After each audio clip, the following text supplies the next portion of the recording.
Welcome back. ಇವತ್ತು ನಾವು ಏನು ಕ್ಲಾಸಿಕಲ್ ಥಿಯರಿ ಆಫ್ ಎಂಪ್ಲಾಯ್ಮೆಂಟ್ ನ ಟೀಕೆಗಳನ್ನ ನೋಡೋಣ. C in the last class ಒಳಗೆ ನಾವು ಕ್ಲಾಸಿಕಲ್ ಥಿಯರಿ ಅಂದ್ರೆ ಏನಂತ ನೋಡಿದ್ವಿ, ಅದ್ರ ಹಿಂದೆಲ್ಲ ನೋಡಿದ್ವಿ. ಈಗ ಮುಖ್ಯವಾಗಿ ಅದರ ಕಲ್ಪನೆಗಳ ಮೇಲೆ ಯಾವ ರೀತಿಯಾಗಿ ಅದನ್ನು ಟೀಕೆ ಮಾಡಲಾಗಿದೆ ಅನ್ನೋದನ್ನ ನೋಡೋಣ. ಮೊದಲನೇದಾಗಿ ಕ್ಲಾಸಿಕಲ್ ಥಿಯರಿ ಆಫ್ ಎಂಪ್ಲಾಯ್ಮೆಂಟ್ ನಿಂತಿರೋದು ಸೇಸ್ ಲಾ ಆಫ್ ಮಾರ್ಕೆಟ್ ಮತ್ತು ಕ್ವಾಂಟಿಟಿ ಥಿಯರಿ ಆಫ್ ಮನಿ ಅಂತ ಹೇಳಿದ್ದೆ ನಾನು.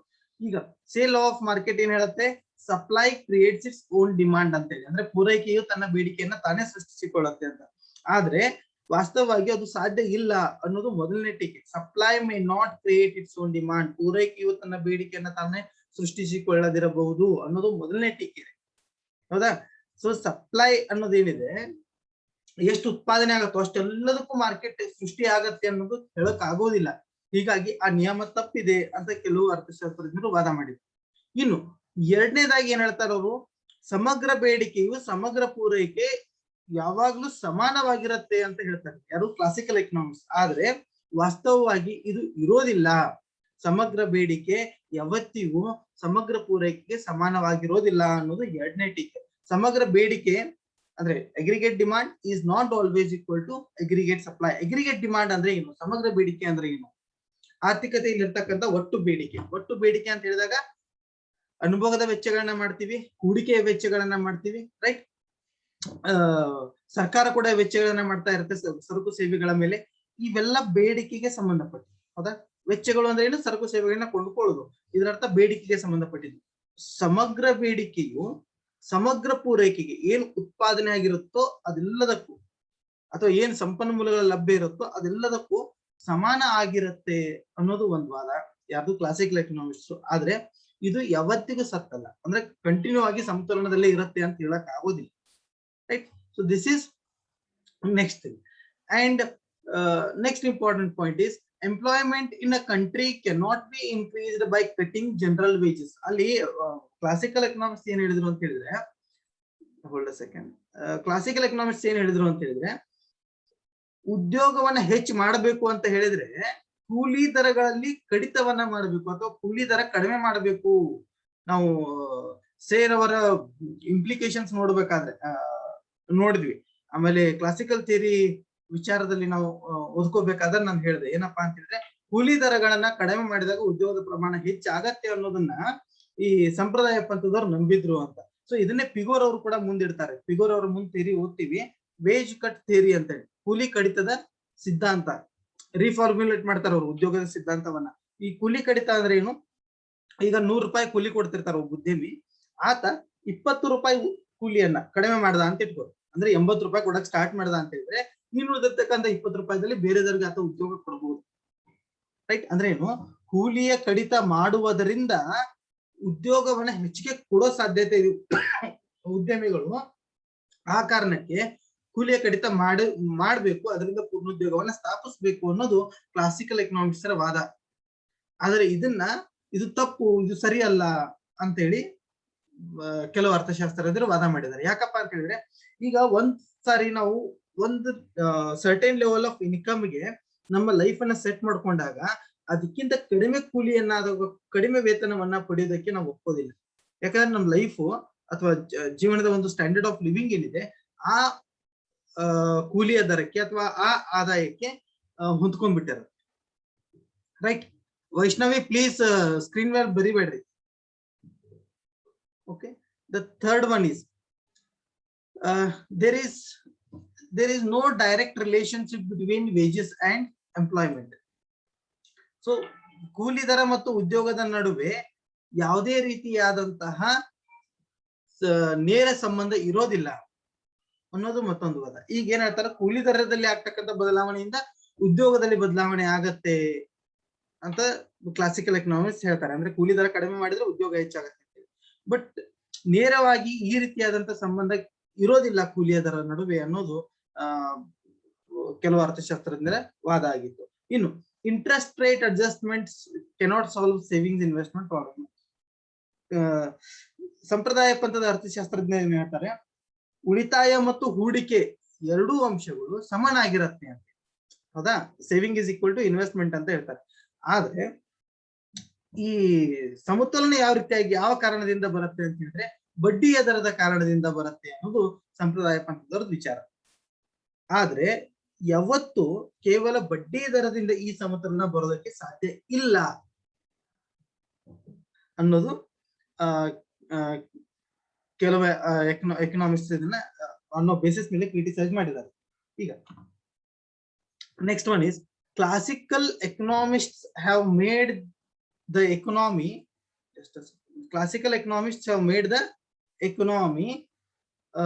completely self-adjusting and self-reliant. An economy is not so self-adjusting and government intervention is unobvious. ಅಂದ್ರೆ ಏನು, ಕ್ಲಾಸಿಕಲ್ ಎಕನಾಮಿಕ್ಸ್ ಏನ್ ಹೇಳ್ತಾ ಬಂದ್ರು, ಎಕನಾಮಿ ಸೆಲ್ಫ್ ಅಡ್ಜಸ್ಟಿಂಗ್ ಆಗಿರುತ್ತೆ. ಅಂದ್ರೆ ಏನಾದ್ರೂ ಆರ್ಥಿಕತೆಯಲ್ಲಿ ನಿರುದ್ಯೋಗ ಸಂಭವಿಸ್ತು ಅಂತ ಹೇಳಿದ್ರೆ ಅದು ತಾತ್ಕಾಲಿಕವಾಗಿರುತ್ತೆ. ಮಾರುಕಟ್ಟೆ ಸ್ವಯಂ ಚಾಲಿತವಾಗಿ ಕಾರ್ಯನಿರ್ವಹಿಸಿ ಎಲ್ಲವನ್ನೂ ಸಮತೋಲನಕ್ಕೆ ತಂದ್ಬಿಡತ್ತೆ ಅನ್ನೋದು ಕ್ಲಾಸಿಕಲ್ ಎಕನಾಮಿಕ್ಸ್ ರವರ ಅಭಿಪ್ರಾಯ. ಅವ್ರೇನ್ ಹೇಳ್ತಾರೆ, ಎಕನಾಮಿ ಸೆಲ್ಫ್ ಅಡ್ಜಸ್ಟಿಂಗ್ ಇದೆ, ಹೆಂಗ್ ಬೇಕೋ ಹಂಗ್ ಅಡ್ಜಸ್ಟ್ ಆಗತ್ತೆ, ಮತ್ತೆ ಸಮತೋಲನಕ್ಕೆ ಬಂದ್ ಸೇರುತ್ತೆ ಅನ್ನೋದು ಕ್ಲಾಸಿಕಲ್ ಎಕನಾಮಿಕ್ಸ್ ವಾದ. ಆದ್ರೆ ಕೀನ್ಸ್ ಏನ್ ಹೇಳ್ತಾನೆ ಅಂತ ಹೇಳಿದ್ರೆ, ಇದು ಸೆಲ್ಫ್ ಅಡ್ಜಸ್ಟಿಂಗ್ ಸಾಧ್ಯ ಇಲ್ಲ, ಸರ್ಕಾರದ ಹಸ್ತಕ್ಷೇಪ ಆಗ್ಲೇಬೇಕು ಅಂತ ಹೇಳಿ ಕೀನ್ಸರ್ ಅವ್ರು ಹೇಳ್ತಾರೆ. ರೈಟ್. ಇನ್ ಎರಡನೇದಾಗಿ, classical economics have made wages and prices so much flexible. In practical terms wages and prices are not so flexible. ಅಂದ್ರೇನು, ಕೂಲಿ ದರ ಮತ್ತು ಬೆಲೆಗಳು ಬಹಳಷ್ಟು ನಮ್ಯತೆಯಿಂದ ಕೂಡಿದೆ. ಇಲ್ಲಿ ಕ್ಲಾಸಿಕಲ್ ಎಕನಾಮಿಕ್ಸ್ ಅವರ ಸಿದ್ಧಾಂತವನ್ನ ನೋಡಿದಾಗ ನಮ್ಗೆ ಗೊತ್ತಾಗತ್ತೆ, ಯಾವಾಗ ಬೇಕೋ ಅವಾಗ ಕೂಲಿ ದರನು ಬದಲಾಗತ್ತೆ, ಸರಳವಾಗಿ ಕೂಲಿ ದರಗಳು ಬದಲಾಗತ್ತೆ ಮತ್ತು ಬೆಲೆಗಳು ಕೂಡ ಬದಲಾಗತ್ತೆ ಅನ್ನೋದು ಕ್ಲಾಸಿಕಲ್ ಎಕನಾಮಿಕ್ಸ್ ಅವರ ವಾದ. ಯಾಕಂದ್ರೆ ಸೆಲ್ಫ್ ಅಡ್ಜಸ್ಟಿಂಗ್ ಎಕನಾಮಿಯಲ್ಲಿ ಅಂದ್ರೆ ಸ್ವಯಂ ಹೊಂದಾಣಿಕೆ ಮಾಡ್ಕೊಳ್ತಕ್ಕಂತ ಒಂದು ಅರ್ಥವ್ಯವಸ್ಥೆಯಲ್ಲಿ ಏನು ವೇಜಸ್ ಮತ್ತು ಪ್ರೈಸಸ್ ಆಟೋಮೆಟಿಕ್ ಆಗಿ ಬದಲಾಗತ್ತೆ, ಆಟೋಮೆಟಿಕ್ ಆಗಿ ಸಮತೋಲನವನ್ನ ಸಾಧಿಸುತ್ತೆ ಅನ್ನೋದು ಅವ್ರ ವಿಚಾರ ಆಗಿತ್ತು. ಆದ್ರೆ ಇದು ವಾಸ್ತವವಾಗಿ ಸಾಧ್ಯ ಇಲ್ಲ. ಯಾಕಂದ್ರೆ ಈಗ ಸಡನ್ ಆಗಿ ಪ್ರೈಸಸ್ ಹೆಚ್ಚಾಗೋದಾಗ್ಲಿ, ಸಡನ್ ಆಗಿ ಪ್ರೈಸಸ್ ಫಾಲ್ ಆಗೋದಾಗ್ಲಿ, ಇದು ಎಕನಾಮಿಯಲ್ಲಿ ಆಗೋದಿಲ್ಲ. ಆದ್ರೂ ಕೂಡ ಇದರಿಂದ ಹಾನಿಗಳೇ ಜಾಸ್ತಿ ಆಗುತ್ತೆ. ಅಥವಾ ಈ ಕೂಲಿ ದರಕ್ಕೆ ಸಂಬಂಧಪಟ್ಟಂತೆ ಸಡನ್ ಆಗಿ ಕೂಲಿ ದರವನ್ನ ನಾವು ಕಡಿತ ಮಾಡ್ತೀವಿ ಅಂತ ಹೇಳಿದಾಗ ಜನ ಸುಮ್ಮನೆ ಇರ್ತಾರೆ, ಅಥವಾ ಲೇಬರ್ಸ್ ಕೆಲಸ ಮಾಡೋದಕ್ಕೆ ಇಷ್ಟಪಡ್ತಾರೆ. No, there will be problems. ಅಂದ್ರೆ ಏನು, ಅಲ್ಲಿ ಪ್ರಾಬ್ಲಮ್ ಜನರೇಟ್ ಆಗುತ್ತೆ. ಹೌದಾ? Sudden changes in wages and prices ಇದು ಸಾಧ್ಯ ಇಲ್ಲ. ಅಥವಾ ಮಾರುಕಟ್ಟೆಯಲ್ಲಿ ಕೂಲಿ ದರಗಳು ಮತ್ತು ಬೆಲೆಗಳು ವಿಪರೀತವಾದಂತ ಒಂದು ನಮ್ಯತೆಯನ್ನ ಹೊಂದಿರೋದಕ್ಕೂ ಸಾಧ್ಯ ಇಲ್ಲ. ಒಂದಿಷ್ಟು ಕಾಠಿಣ್ಯತೆ ಅಥವಾ ಒಂದಿಷ್ಟು ಮಾಡರೇಟ್ಲಿ ಏನು ಸ್ವಲ್ಪ ಮಟ್ಟಿಗೆ ವಿತ್ ಫ್ಲೆಕ್ಸಿಬಲ್ ಅಲ್ಲ ಅಥವಾ ಏನು ರಿಸಿಡ್ಯೂ ಅಲ್ಲ ಅನ್ನೋ ಲೆಕ್ಕದಲ್ಲಿ ವೇಜಸ್ ಮತ್ತು ಪ್ರೈಸಸ್ ಬಿಹೇವ್ ಮಾಡ್ತಾ ಇರುತ್ತೆ ಯೂಶುವಲಿ ಅಂತ. ಇನ್ನು ಮುಖ್ಯವಾಗಿ ಅವರ ಕಲ್ಪನೆ, ಇದಿಷ್ಟು ಮುಖ್ಯ ಅಂಶಗಳನ್ನ ನಾನು ನಿಮ್ಗೆ ಹೇಳ್ತಾ ಬಂದೆ, ಯಾವ ರೀತಿ ಟೀಕೆ ಮಾಡಿದಾರೆ ಅಂತ. ಇನ್ನು ಕೆಲವೊಂದಿಷ್ಟು ಪಾಯಿಂಟ್ಸ್ ಹೇಳ್ತೀನಿ, ಅವು ಕೂಡ ಈ ಟೀಕೆಗೆ ತಳಹದಿ. ಮುಖ್ಯವಾಗಿ ಮೊದಲನೇದು ಲೆಸ್ ಫೇರ್ ಪಾಲಿಸಿ. ಇದು ಅನ್ರಿಯಲಿಸ್ಟಿಕ್ ಅಸಂಪ್ಷನ್ ಅಂತ ಹೇಳ್ತೀವಿ. ಅಂದ್ರೆ ಅಕಾರ್ಡಿಂಗ್ ಟು ಕ್ಲಾಸಿಕಲ್ ಎಕನಾಮಿಕ್ಸ್, ಸಂಪ್ರದಾಯ ಪಂಥದ ಅರ್ಥಶಾಸ್ತ್ರಜ್ಞರ ಪ್ರಕಾರ ಏನ್ ಹೇಳಿದ್ರು ಅವರು, ಇಲ್ಲ ಸರ್ಕಾರದ ಹಸ್ತಕ್ಷೇಪ ಇರೋದಿಲ್ಲ ಅಂದ್ರೆ ಅದನ್ನ ಲೆಸ್ ಫೇರ್ ಅಂದ್ರೆ ತಟಸ್ಥ ನೀತಿ, ಸರ್ಕಾರದ ತಟಸ್ಥ ನೀತಿ ಅಂತ ಹೇಳ್ತಾವ. ಆದ್ರೆ ವಾಸ್ತವವಾಗಿ ಸರ್ಕಾರ ತಟಸ್ಥ ನೀತಿಯನ್ನ ಅನುಸರಿಸೋದಕ್ಕೆ ಬರೋದಿಲ್ಲ. ರೈಟ್. ಈ ಕಲ್ಪನೆ ಏನಿದೆ, ಅವ್ರೇನ್ ಕಲ್ಪನೆ ಮಾಡ್ಕೊಂಡಿದ್ರು, ಇಲ್ಲ ಸರ್ಕಾರ ತಟಸ್ಥ ನೀತಿಯನ್ನ ಸರ್ಕಾರ ಅನುಸರಿಸತ್ತೆ ಅಂತೇಳಿ. ಆದ್ರೆ ಈ ಒಂದು ಕಲ್ಪನೆ ಅಸಮಂಜಸ ಅನ್ನೋದು ಎಕನಾಮಿಕ್ಸ್ ವಾದ. ರೈಟ್. ಸರ್ಕಾರ ಹಸ್ತಕ್ಷೇಪ ಬೇಕಾಗತ್ತೆ. ಇದನ್ನ ನಾವು ಮುಂದೆ ಕೀನ್ಸ್ ರವರ ಸಿದ್ಧಾಂತದಲ್ಲಿ ನೋಡ್ತೀವಿ, ಯಾಕೆ ಸರ್ಕಾರದ ಹಸ್ತಕ್ಷೇಪ ಬೇಕಾಗತ್ತೆ ಅಂತ. ಇನ್ನು ಎರಡನೇದಾಗಿ ಸೇವಿಂಗ್ ಈಸ್ ಇನ್ಕಮ್ ಇಲಾಸ್ಟಿಕ್. ಉಳಿತಾಯ ಅನ್ನೋದು ಆದಾಯದ ಸ್ಥಿತಿಸ್ಥಾಪಕತೆಯಿಂದ ಕೂಡಿದೆ. ಆದಾಯ ಸ್ಥಿತಿಸ್ಥಾಪಕತೆಯಿಂದ ಕೂಡಿದೆ ಅಂದ್ರೆ ಆದಾಯ ಹೆಚ್ಚಾದಾಗ ಉಳಿತಾಯಗಳು ಹೆಚ್ಚಾಗತ್ತೆ, ಆದಾಯ ಕಡಿಮೆ ಆದಾಗ ಉಳಿತಾಯಗಳು ಕಡಿಮೆ ಆಗತ್ತೆ. ರೈಟ್. ಇನ್ನು ಮೂರನೇದಾಗಿ ರಿಯಲಿಸ್ಟಿಕ್ ಅಸಂಪ್ಷನ್ ಅನ್ರಿಯಲಿಸ್ಟಿಕ್ ಇದು ಎಂಡ್ ಆಗಿದೆ, unrealistic assumption of perfect competition. ಪರಿಪೂರ್ಣ ಪೈಪೋಟಿ ಅಸ್ತಿತ್ವದಲ್ಲಿರುತ್ತೆ ಅಂತ ಹೇಳಿ ಅವ್ರು ನಂಬಿದ್ದಾರೆ. ಪರಿಪೂರ್ಣ ಪೈಪೋಟಿ ಎಲ್ಲೆಲ್ಲ ಅಸ್ತಿತ್ವದಲ್ಲಿರುತ್ತೆ, ಉತ್ಪನ್ನದ ಮಾರುಕಟ್ಟೆ ಆಗ್ಲಿ ಅಥವಾ ಉತ್ಪಾದನಾಂಗಗಳ ಮಾರುಕಟ್ಟೆ ಆಗ್ಲಿ, ಎರಡೂ ಮಾರುಕಟ್ಟೆಗಳಲ್ಲೂ ಪರಿಪೂರ್ಣ ಪೈಪೋಟಿ ಅಸ್ತಿತ್ವದಲ್ಲಿರುತ್ತೆ ಅನ್ನೋದು ಕ್ಲಾಸಿಕಲ್ ಎಕನಾಮಿಕ್ಸ್ ವಾದ. ಆದ್ರೆ ವಾಸ್ತವ ಪ್ರಪಂಚದಲ್ಲಿ ಪರಿಪೂರ್ಣ ಪೈಪೋಟಿ ಅಸ್ತಿತ್ವದಲ್ಲಿ ಇರೋದಿಲ್ಲ. ರೈಟ್. ವಾಸ್ತವವಾಗಿ ಪರಿಪೂರ್ಣ ಪೈಪೋಟಿ ನಮ್ಗೆ ಎಲ್ಲೂ ನೋಡೋದಕ್ಕೆ ಸಿಗೋದಿಲ್ಲ. ಈಗ ಹೋಮೋಜಿನಿಯಸ್ ಫ್ಯಾಕ್ಟರ್ಸ್ ಆಫ್ ಪ್ರೊಡಕ್ಷನ್ ಅಂದ್ರೆ ಏನು ಶ್ರಮ ಲಭ್ಯ ಇರುತ್ತೋ ಮಾರುಕಟ್ಟೆಯಲ್ಲಿ ಅದು ಏಕರೂಪದಾಗಿರುತ್ತೆ ಅಂತ ಕಲ್ಪನೆ ಮಾಡ್ಕೊಂಡ್ಬಿಡ್ತಾರೆ. ಆದ್ರೆ ವಾಸ್ತವವಾಗಿ ಶ್ರಮ ಏಕರೂಪದಾಗಿರೋದಿಲ್ಲ, ಎಲ್ಲರ ಸಾಮರ್ಥ್ಯಗಳು ಭಿನ್ನ ಭಿನ್ನ ಆಗಿರುತ್ತೆ. ರೈಟ್. ಅದೇ ರೀತಿ ಪರ್ಫೆಕ್ಟ್ ಕಾಂಪಿಟಿಷನ್ ಕೂಡ ಎಕ್ಸಿಸ್ಟೆನ್ಸ್ ಇರೋದಿಲ್ಲ ಅಥವಾ ಪರ್ಫೆಕ್ಟ್ ಕಾಂಪಿಟಿಷನ್ ಇರೋದಿಲ್ಲ ಮಾರುಕಟ್ಟೆಯಲ್ಲಿ ಅನ್ನೋದು ಒಂದು ವಾದ. ಪ್ಲೀಸ್ ಮ್ಯೂಟ್ ಮಾಡ್ರಿ.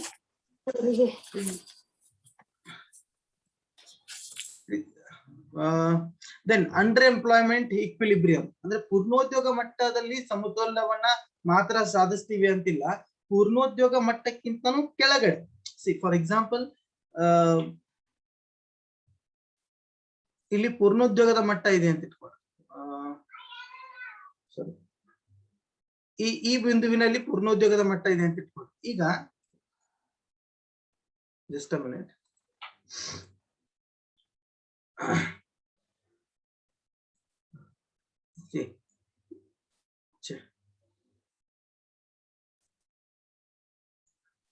ಈಗ ಈ ಬಿಂದುವಿನಲ್ಲಿ ಪೂರ್ಣೋದ್ಯೋಗದ ಮಟ್ಟ ಇದೆ ಅಂತ ಇಟ್ಕೊಂಡು, ಇದು ಅಗ್ರಿಗೇಟ್ ಡಿಮಾಂಡ್ ಕರ್ವ್, ಆಮೇಲೆ ಇದು ಅಗ್ರಿಗೇಟ್ ಸಪ್ಲೈ ಕರ್ವ್. ರೈಟ್.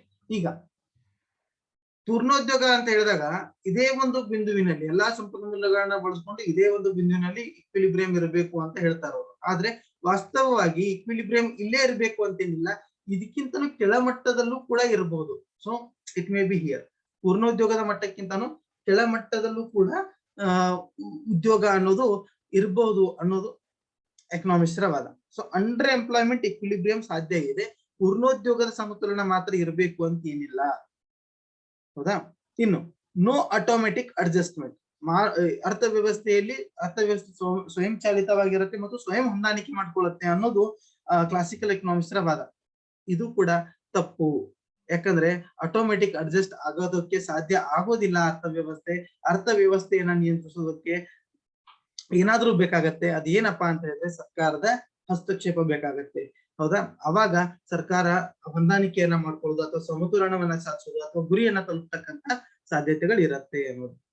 ಇನ್ನು ಮುಂದಿನದಾಗಿ ಗವರ್ಮೆಂಟ್ ಇಂಟರ್ವೆನ್ಷನ್ ಇಸ್ ಮಸ್ಟ್ ಅಂತ ಅಂದ್ರೆ ಕೇವಲ ಮಾರುಕಟ್ಟೆಯ ಶಕ್ತಿಗಳಾದಂತಹ ಸಮಗ್ರ ಬೇಡಿಕೆ ಆಗ್ಲಿ ಅಥವಾ ಸಮಗ್ರ ಪೂರೈಕೆ ಆಗ್ಲಿ ಈ ಅಂಶಗಳಿಂದ ಸಮತೋಲನ ಸಾಧ್ಯ ಆಗೋದಿಲ್ಲ. ರೈಟ್. ಸ್ವಯಂ ಚಾಲನೆಯಿಂದ ಆರ್ಥಿಕತೆಯಲ್ಲಿ ಸಮತೋಲನ ಸಾಧ್ಯ ಆಗದೇ ಇರೋ ಕಾರಣದಿಂದ ಸರ್ಕಾರದ ಹಸ್ತಕ್ಷೇಪ ಬೇಕಾಗತ್ತೆ. ಇಲ್ಲ ಅಂದ್ರೆ ಈಗ ಕೀನ್ಸ್ ಅವರು ಅದನ್ನೇ ಪ್ರೂವ್ ಮಾಡಿದ್ರು. ಹೌದಾ? 1930s ಏನ್ ನಾವು ಗ್ರೇಟ್ ಡೆಪ್ರೆಷನ್ ನೋಡಿದ್ವಿ, ಜಾಗತಿಕ ಮುಗ್ಗಟ್ಟಿನ ಸಂಭವಿಸಿತ್ತು. ಆ ಮುಗ್ಗಟ್ಟಿನಲ್ಲಿ ಅದನ್ನ ಅವರು ಕೀನ್ಸ್ ಅವರು ಅದನ್ನೇ ಪ್ರತಿಪಾದಿಸಿದ್ರು. ಇಲ್ಲ, ಸರ್ಕಾರದ ಹಸ್ತಕ್ಷೇಪ ಅತ್ಯವಶ್ಯಕ. ಸರ್ಕಾರದ ಹಸ್ತಕ್ಷೇಪದಿಂದ ಮತ್ತು ಕೋಶೀಯ ನೀತಿ ಅಥವಾ ವಿತ್ತೀಯ ನೀತಿಯ ಕಾರಣದಿಂದ ಸುಧಾರಣೆಗಳನ್ನ ತರಬಹುದಾಗಿದೆ ಅನ್ನೋದನ್ನ ಅವ್ರು ಪ್ರತಿಪಾದಿಸಿದ್ರು. ರೈಟ್. ಅವ್ರ ಸಿದ್ಧಾಂತಗಳನ್ನ ನಾವು ನೋಡ್ತೀವಿ. ಏನಪ್ಪಾ ಅಂತ ಹೇಳಿದ್ರೆ ಗವರ್ಮೆಂಟ್ ಇಂಟರ್ವೆನ್ಷನ್ ಬಹಳ ಅವಶ್ಯಕ ಆಗತ್ತೆ ಅಂತ. ಇನ್ನು it is not a general theory. ಇದು ಸಾಮಾನ್ಯ ಒಂದು ಸಿದ್ಧಾಂತ ಅಲ್ಲ. ರೈಟ್. ಇದು ಎಲ್ಲ ಕಾಲದಲ್ಲೂ ಅನ್ವಯ ಆಗೋದಿಲ್ಲ ಮತ್ತು ಎಲ್ಲ ರಾಷ್ಟ್ರಗಳಿಗೂ ಇದು ಅನ್ವಯ ಆಗೋದಿಲ್ಲ ಅನ್ನೋದು ಮತ್ತೊಂದು ವಾದ. ಇನ್ನು ಇದು ವಾಸ್ತವಿಕವಾಗಿ, ಯಾಕಂದ್ರೆ ಹಲವಾರು ಕಲ್ಪನೆಗಳು ಅವಾಸ್ತವಿಕತೆಯಿಂದ ಕೂಡಿರೋದ್ರಿಂದ ಇದು ವಾಸ್ತವಿಕ ಮತ್ತು ಇದು ಪ್ರಾಕ್ಟಿಕಲ್ ಆದಂತ ಥಿಯರಿ ಅಲ್ಲ. ಇನ್ನು ಕಲ್ಪನೆ ಏನೇನ್ ಮಾಡ್ಕೊಂಡಿದ್ದಾರೆ, ಸರ್ಕಾರದ ಹಸ್ತಕ್ಷೇಪ ಇರಬಾರ್ದು ಅಂತ ಮಾಡ್ಕೊಂಡಿದ್ದಾರೆ. ಕ್ಲೋಸ್ಡ್ ಎಕನಾಮಿ, ಮುಚ್ಚಿದ ಅರ್ಥವ್ಯವಸ್ಥೆ ಅಂತ ಹೇಳಿ ಕಲ್ಪನೆ ಮಾಡ್ಕೊಂಡಿದ್ದಾರೆ. ಉಳಿತಾಯವು ಹೂಡಿಕೆಗೆ ಸಮನಾಗಿರುತ್ತೆ, ಅದಕ್ಕೆ ಬಡ್ಡಿ ದರನೇ ಕಾರಣ ಅಂತ ಹೇಳಿ ಕಲ್ಪನೆ ಮಾಡ್ಕೊಂಡಿದ್ದಾರೆ. ಪರಿಪೂರ್ಣ ಪೈಪೋಟಿ ಅಸ್ತಿತ್ವದಲ್ಲಿ ಇರುತ್ತೆ ಅಂತ ಕಲ್ಪನೆ ಮಾಡ್ಕೊಂಡಿದ್ದಾರೆ. ರೈಟ್. ಇವೆಲ್ಲ ಏನಪ್ಪಾ ಅಂತ ಹೇಳಿದ್ರೆ ಅವಾಸ್ತವಿಕ ಕಲ್ಪನೆಗಳು. ಆದ ಕಾರಣ ಈ ಸಿದ್ಧಾಂತ ಕೂಡ ವಾಸ್ತವಿಕತೆಯಿಂದ ಬಹಳ ದೂರ ಇದೆ ಅನ್ನೋದು ಮತ್ತೊಂದು ಕ್ರಿಟಿಸಿಸಮ್ ಅಥವಾ ಟೀಕೆ. ಸೇರ್ ಅವರ ನಿಯಮ ನೋಡ್ಬೇಕಾದ್ರೆ ನೋಡಿದ್ವಿ. ಏನೆಲ್ಲ ಉತ್ಪಾದನೆ ಆಗಿರುತ್ತೋ ಆ ಎಲ್ಲಾ ಹಣವನ್ನ ಖರ್ಚು ಮಾಡ್ತೀವಿ, ಸರಕುಗಳನ್ನ ಕೊಂಡ್ಕೋತೀವಿ. ಅಂದ್ರೆ ಏನು, ಹಣವು ಕೇವಲ ವಿನಿಮಯದ ಮಾಧ್ಯಮವಾಗಿದೆ ಅನ್ನೋದನ್ನ ಸೇರ್ ಅವರ ನಿಯಮದಲ್ಲ ನೋಡಿದ್ವಿ. ಹೌದಾ? ವಿನಿಮಯದ ಮಾಧ್ಯಮವಾಗಿದೆ, ಅದನ್ನ ಬಿಟ್ಟರೆ ಬೇರೆ ಏನು ಕೆಲಸ ಮಾಡೋದಿಲ್ಲ ಅಲ್ಲ. ಈಗ ಬರೀ ನಾವು ಹಣವನ್ನ ಸರಕು ಸೇವೆಗಳನ್ನ ಕೊಂಡ್ಕೊಳ್ಳೋದಕ್ ಮಾಡ್ತೀವಿ, ಬಳಕೆ ಮಾಡ್ತೀವ? ಇಲ್ಲ. ಹಣವನ್ನ ಎದಕ್ ಬಳಕೆ ಮಾಡ್ತೀವಿ ಅಂತ ಹೇಳಿದ್ರೆ ಹಣವನ್ನ ಸ್ಟೋರ್ ಆಫ್ ವ್ಯಾಲ್ಯೂ ಅಂತ ಹೇಳ್ತೀವಿ. ಹಣವನ್ನ ಸಂಗ್ರಹಿಸಿಡೋದಕ್ಕೆ, ಮೌಲ್ಯದ ರೂಪದಲ್ಲಿ ಸಂಗ್ರಹಿಸಿಡೋದಕ್ಕೆ, ಹೌದಾ, ಬಳಕೆ ಮಾಡ್ತೀವಿ. ಆಮೇಲೆ ಟ್ರಾನ್ಸ್ಫರ್ ಹಣದ ವರ್ಗಾವಣೆ ಮಾಡೋದಕ್ಕೆ ಅಥವಾ ಸಾಲದ ರೂಪದಲ್ಲಿ ವರ್ಗಾವಣೆ ಮಾಡೋದಕ್ಕೆ ಬೇರೆ ಬೇರೆ ರೂಪದಲ್ಲಿ ಹಣ ಕೆಲಸ ಮಾಡ್ತಾ ಇರುತ್ತೆ. ಸೊ ಕೇವಲ ವಿನಿಮಯದ ಮಾಧ್ಯಮವಾಗಿ ಹಣ ಕೆಲಸ ಮಾಡುವುದಿಲ್ಲ, ಅದನ್ನ ಹೊರತುಪಡಿಸಿ ಹಲವಾರು ಕೆಲಸಗಳನ್ನ ಮಾಡುತ್ತೆ. ಅದನ್ನ ಕ್ಲಾಸಿಕಲ್ ಎಕನಾಮಿಕ್ಸ್ ಅಲ್ಲಗಳೆದಿದ್ದಾರೆ. ಹೌದಾ, ಅವರು ಅದನ್ನ ಪರಿಗಣಿಸಿಲ್ಲ. ಇನ್ನು ಮುಂದಿನದಾಗಿ, the classical theory has failed to explain the occurrence of trade cycles. ಆರ್ಥಿಕತೆಯಲ್ಲಿ ಉದ್ಭವ ಆಗ್ತಕ್ಕಂತಹ ವ್ಯಾಪಾರ ಚಕ್ರಗಳ ಬಗ್ಗೆ ಯಾವುದೇ ವಿವರಣೆಯನ್ನ ಸಂಪ್ರದಾಯ ಪಂಥದ ಅರ್ಥಶಾಸ್ತ್ರಜ್ಞರು ನೀಡಿಲ್ಲ.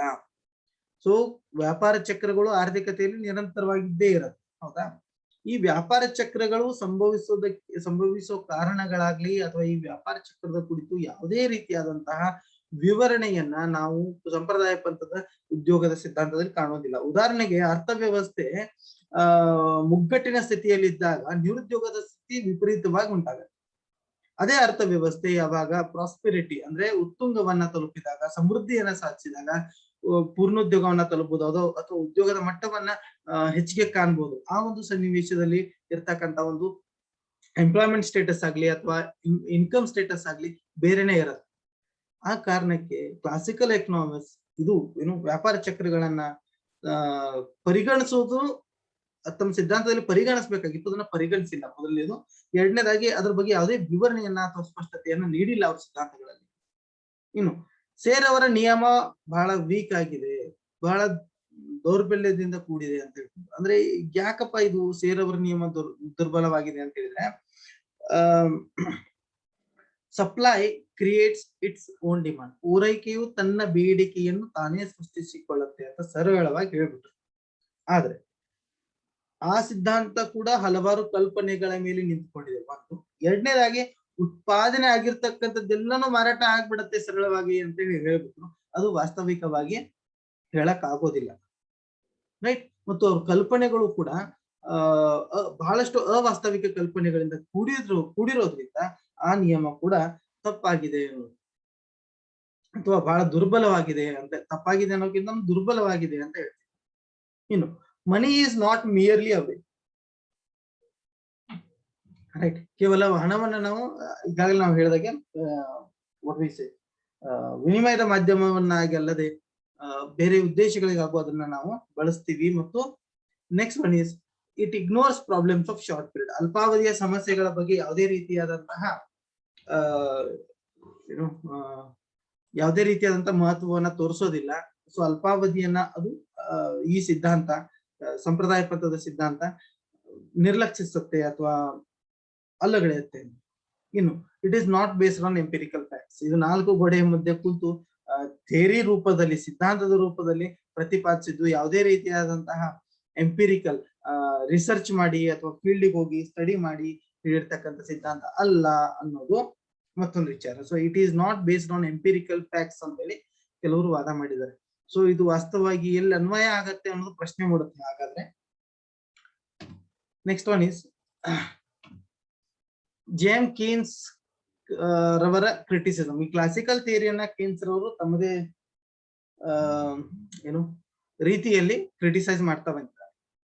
ಬೇಸಿಕಲಿ ಕ್ಲಾಸಿಕಲ್ ಎಕನಾಮಿಕ್ಸ್ ನ ಜಾಸ್ತಿ ಕ್ರಿಟಿಸೈಸ್ ಮಾಡಿದ್ದು ನಮ್ಮ ಕೀನ್ಸ್ ರವರು ಆಗ್ಲಿ ಅಥವಾ ನ್ಯೂ ಕ್ಲಾಸಿಕಲ್ ಎಕನಾಮಿಕ್ಸ್ ಆಗ್ಲಿ, ನ್ಯೂ ಕ್ಲಾಸಿಕಲ್ ಎಕನಾಮಿಕ್ಸ್ ಅಲ್ಲ, ಕೀನ್ಸ್ ರವರಾಗ್ಲಿ ಅಥವಾ ಮಾಡರ್ನ್ ಎಕನಾಮಿಕ್ಸ್ ಆಗ್ಲಿ ಇವ್ರು ಕ್ರಿಟಿಸೈಸ್ ಮಾಡ್ತಾ ಬಂದಿದ್ದಾರೆ. ಇವರು ಸಹಿತ ಅದನ್ನ ಹೇಳ್ತಾರೆ, ಏನು ಸೇರ್ ಅವ್ರ ನಿಯಮ ಏನಿದೆ ಅದ್ ಸರಿ ಇಲ್ಲ ಅಂತ. ಅವ್ರು ರಿಜೆಕ್ಟ್ ಮಾಡ್ತಾರ ಅದನ್ನ. He outrightly rejected the Shay's law of market, that is supply creates its own demand. ಪೂರೈಕೆಯು ತನ್ನ ಬೇಡಿಕೆಯನ್ನ ತಾನೇ ಸೃಷ್ಟಿಸಿಕೊಳ್ಳುತ್ತೆ ಅನ್ನೋದನ್ನ ಅವರು ಕೂಡ ಟೀಕೆ ಮಾಡ್ತಾರೆ. ಎರಡನೇದಾಗಿ, he severely criticized the cut in the real wages. ಅಂದ್ರ ನೈಜ ಕೂಲಿಯಲ್ಲಿನ ಕಡಿತವನ್ನ ಅವರು ಕೂಡ ಕ್ರಿಟಿಸೈಸ್ ಮಾಡ್ತಾರೆ. ಕೂಲಿ ಕಡಿಮೆ ಮಾಡೋದ್ರಿಂದ ಉದ್ಯೋಗ ಹೆಚ್ಚು ಮಾಡೋದು ಸರಿಯಲ್ಲ, ಇದು ತಪ್ಪಾಗತ್ತೆ ಅನ್ನೋದು ಅವ್ರದ್ದು ಕೂಡ ವಾದ. ಮತ್ತು ಇನ್ನು ಬಡ್ಡಿ ದರದಿಂದ ಉಳಿತಾಯ ಮತ್ತು ಹೂಡಿಕೆಗಳ ನಡುವೆ ಸಮಾನತೆ ಬರುತ್ತೆ ಅಂತ ಹೇಳಿ ಕ್ಲಾಸಿಕಲ್ ಎಕನಾಮಿಕ್ಸ್ ಪ್ರತಿಪಾದಿಸ್ತಾರೆ. ಆದ್ರೆ ಕೀನ್ಸ್ ಏನ್ ಹೇಳ್ತಾರೆ ಅಂತ ಹೇಳಿದ್ರೆ, ಕೇವಲ ಉಳಿತಾಯದಿಂದ ಅಲ್ಲ, ಉಳಿತಾಯವನ್ನ ಹೊರತುಪಡಿಸಿ ಇನ್ನೊಂದು ಅಂಶ ಇದೆ. ಯಾವ್ದದು? ಮಾರ್ಜಿನಲ್ ಎಫಿಷಿಯನ್ಸಿ ಆಫ್ ಕ್ಯಾಪಿಟಲ್, ಸೀಮಾಂತ ಬಂಡವಾಳ ದಕ್ಷತೆ. ಇದು ಹೂಡಿಕೆಯನ್ನ ನಿರ್ಧರಿಸುತ್ತೆ ಅಥವಾ ಬಡ್ಡಿ ದರದಕ್ಕಿಂತನೂ ಹೂಡಿಕೆಯ ಮೇಲೆ ಹೆಚ್ಚಿನ ಪರಿಣಾಮ ಬೀರುತ್ತೆ ಸೀಮಾಂತ ಬಂಡವಾಳ ದಕ್ಷತೆ ಅನ್ನೋದು ಕೀನ್ಸ್ ರವರ ವಾದ ಆಗಿತ್ತು. ಇನ್ನು ಮುಂದಿನದಾಗಿ in addition to this the assumption of full employment in the economy is not realistic. ಯಾವುದೇ ಒಂದು ಅರ್ಥವ್ಯವಸ್ಥೆಯಲ್ಲಿ ಪೂರ್ಣೋದ್ಯೋಗ ಅಥವಾ ಸಂಪೂರ್ಣವಾಗಿ ಎಲ್ರಿಗೂ ಕೆಲಸ ಸಿಗ್ತಕ್ಕಂಥ ಸಿಚುವೇಶನ್ ಇದು ವಾಸ್ತವವಾಗಿ ಸಾಧ್ಯವಿಲ್ಲ. ಯಾವುದೇ ಅರ್ಥವ್ಯವಸ್ಥೆಯಲ್ಲಿ ನಿರುದ್ಯೋಗ ಅನ್ನೋದು ಇದ್ದೇ ಇರುತ್ತೆ ಅನ್ನೋದು ಅವ್ರ ವಾದ ಆಗಿರುತ್ತೆ. ರೈಟ್, ಅದಕ್ಕೆ ಏನ್ ಹೇಳ್ತಾರೆ ಅಂತ ಹೇಳಿದ್ರೆ, ಪೂರ್ಣೋದ್ಯೋಗದ ಮಟ್ಟದಲ್ಲಿ ಸಮತೋಲನ ಸಾಧಿಸದೇ ಇದ್ದರೂ ಕೂಡ ಪೂರ್ಣೋದ್ಯೋಗಕ್ಕಿಂತ ಕೆಳಗಿನ ಮಟ್ಟದಲ್ಲಿ ಏನು ಸಮತೋಲನವನ್ನ ಸಾಧಿಸಬಹುದಾಗಿರುತ್ತೆ. ರೈಟ್, ಪೂರ್ಣೋದ್ಯೋಗ ಅಂದ್ರೇನು, ಈಗ ಉದಾಹರಣೆಗೆ ON ಪ್ರಮಾಣದಷ್ಟು ನಮ್ಮಲ್ಲಿ ಲೇಬರ್ಸ್ ಇದ್ದಾರೆ. ರೈಟ್, ಈ ಲೇಬರ್ಸ್ ಇಷ್ಟಿದ್ದಾರೆ, ಆಮೇಲೆ ಇದು ಲೇಬರ್ಸ್ ಗಳ think this is supply and this is demand. Sorry, ON ಪ್ರಮಾಣದಷ್ಟು ಲೇಬರ್ಸ್ ಲಭ್ಯ ಇದ್ದಾರೆ, ಇದು ಡಿಮಾಂಡ್ ರೇಖೆ ಅಂತ ಇಟ್ಕೊಳ್ಳಿ. ಈಗ ಈ ಎಲ್ಲಾ ಜನರಿಗೂ ನಮ್ಗೆ ಕೆಲಸ ಕೊಡಕ್ ಆಗದೆ ಇದ್ರು ಕೂಡ ವಾಟ್ ಕ್ಯಾನ್ ಹ್ಯಾಪನ್ ಇಸ್, ಈ ಒಂದು ಬಿಂದುವಿನಲ್ಲಿ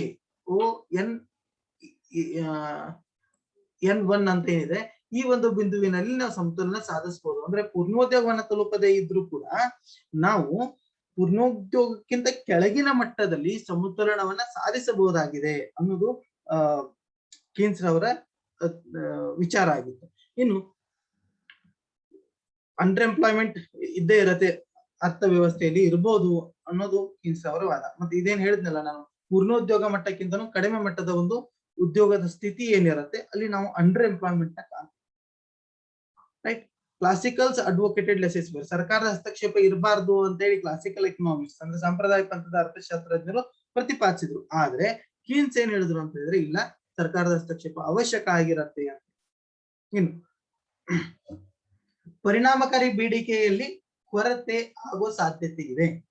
right, possibility of deficiency in effective demand. ಪರಿಣಾಮಕಾರಿ ಬೇಡಿಕೆಯಲ್ಲಿ ಕೊರತೆಯ ಕಾರಣದಿಂದ ಆರ್ಥಿಕ ಚಟುವಟಿಕೆಗಳು ಕುಗ್ಗೋಗತ್ತೆ. ಸೊ ಇದರಿಂದ ಉದ್ಯೋಗ ಕಡಿಮೆ ಆಗತ್ತೆ. ಸೊ ಪರಿಣಾಮಕಾರಿ ಬೇಡಿಕೆ ಅಂತ ಹೇಳಿದಾಗ ಸಮಗ್ರ ಬೇಡಿಕೆ ಮತ್ತು ಸಮಗ್ರ ಪೂರೈಕೆಗಳು ಎಲ್ಲಿ ಸಮ ಆಗಿರುತ್ತೋ ಆ ಒಂದು ಬಿಂದುವನ್ನ ನಾವೇನಂತ ಕರಿತೀವಿ, ಪರಿಣಾಮಕಾರಿ ಬೇಡಿಕೆ ಅಂತ ಕರಿತೀವಿ.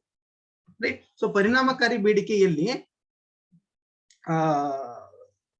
ಕೊರತೆ ಇರುತ್ತೋ, ಪರಿಣಾಮಕಾರಿ ಬೇಡಿಕೆಯಲ್ಲಿ ಕೊರತೆ ಇತ್ತು ಅಂತ ಹೇಳಿದ್ರೆ ಅಲ್ಲಿ ನಾವು ನಿರುದ್ಯೋಗವನ್ನ ಕಾಣಬಹುದು. ರೈಟ್, ಇನ್ನು ಆ ಅಂಶಗಳನ್ನೆಲ್ಲ ಪರಿಗಣನೆಗೆ ತಗೊಂಡಿಲ್ಲ ಅವರು ಯಾರು, ಕ್ಲಾಸಿಕಲ್ ಎಕನಾಮಿಕ್ಸ್. ರೈಟ್, ಇನ್ನು ಕ್ಲಾಸಿಕಲ್ ಎಕನಾಮಿಕ್ಸ್ ಮತ್ತು ಕೇನ್ಸಿಯನ್ ಎಕನಾಮಿಕ್ಸ್ ಗೆ ಸಂಬಂಧಪಟ್ಟಂತ ಕೆಲವೊಂದಿಷ್ಟು ವ್ಯತ್ಯಾಸಗಳನ್ನ ನೋಡೋಣ. ಅವೇ ಮುಖ್ಯವಾದಂತ ಟೀಕೆಗಳಾಗಿರುತ್ತೆ ಕ್ಲಾಸಿಕಲ್ ಸಿದ್ಧಾಂತದ್ದು. ಮೊದಲನೇದು ಏನ್ ಹೇಳ್ತಾರೆ, ಲೆಸೆಸ್ ಫೇರ್. ಕ್ಲಾಸಿಕಲ್ ಎಕನಾಮಿಕ್ಸ್ ಏನ್ ಹೇಳ್ತಾರೆ, ತಾಟಸ್ಥ್ಯ ನೀತಿಯ ಕುರಿತು ಹೇಳ್ತಾರೆ.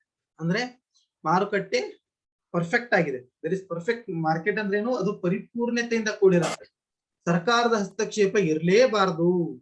ಸರ್ಕಾರ ತಟಸ್ಥ ನೀತಿಯನ್ನ ಅಥವಾ ರಾಜ್ಯ ಸರ್ಕಾರಗಳು ಏನ್ ಮಾಡ್ಬೇಕು ಅಂತ ಹೇಳಿದ್ರೆ ತಟಸ್ಥ ನೀತಿಯನ್ನ ಅನುಸರಿಸಬೇಕು ಅಂತ ಹೇಳಿ ಕ್ಲಾಸಿಕಲ್ ಎಕನಾಮಿಕ್ಸ್ ವಾದ. ಇನ್ನು ಕೆನಿಸಿಯನ್ ಎಕನಾಮಿಕ್ಸ್ ಏನ್ ಹೇಳ್ತಾರೆ, ಮಾರುಕಟ್ಟೆ ಅನ್ನೋದು ಅಪರಿಪೂರ್ಣತೆಯಿಂದ ಕೂಡಿದೆ, ಪರ್ಫೆಕ್ಟ್ ಕಾಂಪಿಟೇಷನ್ ನಮ್ಗೆ ಸಿಗೋದಿಲ್ಲ, ಅಪರಿಪೂರ್ಣತೆಯಿಂದ ಮಾರುಕಟ್ಟೆ ಕೂಡಿದೆ ಮತ್ತು ಇದು ತನ್ನಷ್ಟಕ್ಕೆ ತಾನು ಸ್ವಯಂ ಚಾಲನೆಯನ್ನ ಹೊಂದೋದಿಲ್ಲ, ಇಲ್ಲಿ ಸರ್ಕಾರದ ಹಸ್ತಕ್ಷೇಪ ಬೇಕಾಗತ್ತೆ ಅನ್ನೋದು ಕೆನಿಸಿಯನ್ ಎಕನಾಮಿಕ್ಸ್ ನ ವಾದ. ಮುಂದಿನದಾಗಿ government intervention can only be detriment. ಹೌದಾ, ಸರ್ಕಾರದ ಹಸ್ತಕ್ಷೇಪ. ಸೊ ಇವ್ರು ಕ್ಲಾಸಿಕಲ್ ಎಕನಾಮಿಕ್ಸ್ ಏನ್ ಪ್ರತಿಪಾದಿಸಿದ್ರು ಅಂತ ನಾನು ಆಲ್ರೆಡಿ ಹೇಳಿದೆ ನಿಮ್ಗೆ. ಅಂದ್ರೆ ಏನು, ಸರ್ಕಾರ ಕೇವಲ ಸೆಕ್ಯೂರಿಟಿಯನ್ನ ಕೊಡೋದು ಅಥವಾ ರಾಜ್ಯಕ್ಕೆ ಮೀಸಲಿಟ್ಟಿರ್ತಕ್ಕಂಥ ಕಾರ್ಯಗಳನ್ನ ಮಾತ್ರ ಮಾಡೋದು ಸರ್ಕಾರದ ಕೆಲಸ. ಆದ್ರೆ ಸರ್ಕಾರ ಯಾವುದೇ ರೀತಿಯಂತ ಮಾರುಕಟ್ಟೆಯಲ್ಲಿ ಹಸ್ತಕ್ಷೇಪ ಮಾಡೋದಿಲ್ಲ ಅಂತ ಹೇಳಿ, ಮಾಡಬಾರ್ದು ಅಂತ ಹೇಳಿ ಕ್ಲಾಸಿಕಲ್ ಎಕನಾಮಿಕ್ಸ್ ಪ್ರತಿಪಾದಿಸ್ತಾರೆ. ಆದ್ರೆ ಕೀನ್ಸ್ ಇದನ್ನ ಒಪ್ಪೋದಿಲ್ಲ. Okay, government spending to jump start government spending to government spending to jump start growth. Government ವೆಚ್ಚಗಳು ಅಥವಾ ಗವರ್ಮೆಂಟ್ ಎಕ್ಸ್ಪೆಂಡಿಚರ್ ಬಹಳ ಪ್ರಮುಖವಾದಂತಹ ಪಾತ್ರ ವಹಿಸುತ್ತೆ ಆರ್ಥಿಕ ಬೆಳವಣಿಗೆಯಲ್ಲಿ. ರೈಟ್, ಹಾಗಾದ್ರೆ ಸರ್ಕಾರದ ಹಸ್ತಕ್ಷೇಪ ಇರಬೇಕು ಅನ್ನೋದು ಕೇನ್ಸ್ ನ ವಾದ. ಇನ್ನು classical economics that is same ಅದೇ ಕತೆ. ಏನಂದ್ರೆ government spending is not a major market force ಅಂತ ಹೇಳ್ತಾರೆ. ಹೌದಾ, ಆದ್ರೆ ಸರ್ಕಾರದ ಏನ್ ವೆಚ್ಚ ಮಾಡತಕ್ಕಂತ ನೀತಿ ಇದೆ ಇದು ಒಂದು ಮಾರುಕಟ್ಟೆ ಅಂಶ ಅಲ್ಲ, ಉತ್ತಮವಾದಂತ ಮಾರುಕಟ್ಟೆ ಶಕ್ತಿ ಅಲ್ಲ ಅಂತ ಹೇಳಿ ಅವ್ರು ಪ್ರತಿಪಾದಿಸ್ತಾರೆ. ಅಂದ್ರೆ ಸರ್ಕಾರದ ವೆಚ್ಚಗಳು ಆರ್ಥಿಕ ಬೆಳವಣಿಗೆಗೆ ಕಾರಣ ಆಗತ್ತೆ ಅನ್ನೋದು ಕೇನ್ಸ್ ನ ವಾದ ಆಗಿತ್ತು. ರೈಟ್. ಇನ್ನು ಮುಂದಿನದಾಗಿ ಸಪ್ಲೈ ಕ್ರಿಯೇಟ್ಸ್ ಇಟ್ಸ್, ಇದು ಸ್ವಲ್ಪ ಚೇಂಜಸ್, ಇದು ಇಲ್ಲಲ್ಲ, this is related to this one, right, this one. Supply creates its own demand ಅಂತ ಹೇಳಿ ಸೇಸ್ ರವರ ನಿಯಮದ ಮೇಲೆ ಕ್ಲಾಸಿಕಲ್ ಎಕನಾಮಿಕ್ಸ್ ತಮ್ಮ ಸಿದ್ಧಾಂತವನ್ನ ಪ್ರತಿಪಾದಿಸ್ತಾ ಹೋದ್ರು. ಆದ್ರೆ ಇದು ಕೂಡ ಟೀಕೆಗೊಳಗಾಯಿತು. ಮುಖ್ಯವಾಗಿ ಬೇಡಿಕೆ ನಿರ್ಧಾರ ಆಗೋದು ಅನುಭೋಗಿಗಳ ಆದಾಯದಿಂದ ಅಂತೇಳಿ ಕೀನ್ಸ್ ಅವರು ವಾದಿಸ್ತಾರೆ. So consumer income stimulates demand. So ಬೇಡಿಕೆ ಸೃಷ್ಟಿಯಾಗೋದು ಪೂರೈಕೆಯಿಂದ ಅಲ್ಲ, ಬೇಡಿಕೆ ಸೃಷ್ಟಿಯಾಗೋದು ಅನುಭೋಗಿಗಳ ಆದಾಯದಿಂದ ಅಂತ ಹೇಳಿ ಕೀನ್ಸರ್ ಅವರು ವಾದಿಸ್ತಾರೆ. ಇನ್ನು theory got popularised during industrialisation, ಕೈಗಾರಿಕರಣದ ಸಮಯದಲ್ಲಿ ಸಂಪ್ರದಾಯ ಪಂಥದ ಈ ಸಿದ್ಧಾಂತವು ಬಹಳಷ್ಟು ಪಾಪ್ಯುಲರೈಸ್ ಆಯ್ತು ಅಂತ. ಇನ್ನು ಗ್ರೇಟ್ ಡೆಪ್ರೆಷನ್ ಕಾಲದಲ್ಲಿ ಕೆನಿಷಿಯನ್ ಎಕನಾಮಿಕ್ಸ್ ಬಹಳ ಫೇಮಸ್ ಆಗ್ತಾ ಬಂತು ಅಥವಾ ಬಹಳ ಪಾಪ್ಯುಲಾರಿಟಿ ಪಡೀತು ಅಂತ ಹೇಳ್ಬೋದು, ರೈಟ್. ಇದಿಷ್ಟು ಕ್ಲಾಸಿಕಲ್ ಥಿಯರಿಯ ಕ್ರಿಟಿಸಿಸಮ್ಸ್ ಮತ್ತು ಸ್ವಲ್ಪ ಮಟ್ಟಿಗೆ ಕೀನ್ಸ್ ಮತ್ತು ಕ್ಲಾಸಿಕಲ್ ಥಿಯರಿಯ ನಡುವಿನ ವ್ಯತ್ಯಾಸಗಳನ್ನ ನೋಡಿದ್ವಿ. ಇಷ್ಟೆಲ್ಲ ಕ್ರಿಟಿಸಿಸಮ್ಸ್ ಬರೀಬೇಕು ಅಂತಿಲ್ಲ, ಮುಖ್ಯವಾದಂತ ಕ್ರಿಟಿಸಿಸಮ್ಸ್ ನ ಇಫ್ ಎಕ್ಸಾಮ್ ದಲ್ಲಿ ಕೇಳಾಯ್ತು ಅಂತ ಹೇಳಿದ್ರೆ ನೀವು ಬರೀಬಹುದು. And these are some of the references. Then thank you all. Let's meet in the next class. ಮುಂದಿನ ಕ್ಲಾಸ್ ಅಲ್ಲಿ let us go to what we say Pigou's reformulation, right. ಪಿಗೋರ್ ಅವರ ಸಿದ್ಧಾಂತದ ಕುರಿತು ನೋಡೋಣ.